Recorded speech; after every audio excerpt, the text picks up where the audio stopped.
সাইয়্যিদুল ইস্তিগফার, ক্ষমা চাওয়ার সবচেয়ে শ্রেষ্ঠ ভাষা আল্লাহুম্মা আনতা রব্বি।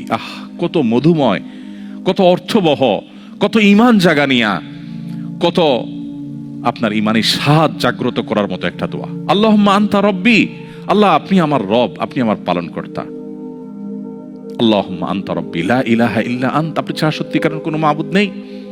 ওয়া আনা আবদুক ওয়া আনা আলা আহদিকা ওয়া ওয়া'দিকা মাস্তাতা'তু, আমি আপনার গোলাম, আপনার সঙ্গে আমার ওয়াদা রক্ষা করার আমি চেষ্টা করি, মাস্তাতা'ত, যতটুকু সম্ভব হয়।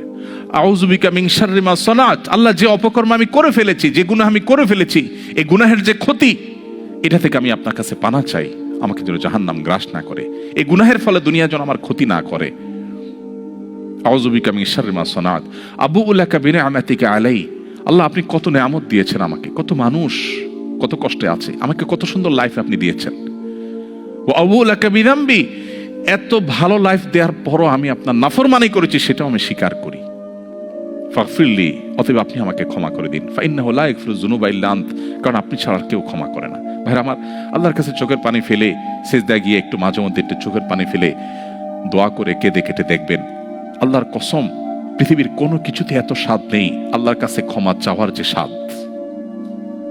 কারো কাছে ক্ষমা চাইলে ভালো লাগে না। আল্লাহর অলৌকিকত্ব যে তার কাছে ক্ষমা চাইলেও আপনার অন্তর দেখবেন, একটু চোখের পানি ফেলে যদি 2 মিনিট দোয়া করার সুযোগ পান, যখন উমরা যান, রমজানে যখন দোয়ার সুযোগ হয়, অথবা সারা বছর যেটা হওয়া উচিত, এই দোয়ার পর যে ফিলিংসটা হয় সেটা খুবই তৃপ্তিদায়ক। একটু চোখের পানি ফেলার পর, একটু দোয়া করার পর অসম্ভব ভালো লাগা কাজ করে, যেটা পৃথিবীতে অন্য কোথাও হয় না। কারোর ভয়ে কাঁদলে আপনার ভালো লাগবে না, বাট আল্লাহর ভয়ে কাঁদার পর আপনার ভালো লাগা কাজ করবে। সো এই প্র্যাকটিস আমাদের হওয়া উচিত নিয়মিত। আল্লাহ আমাদের তৌফিক দান করুন।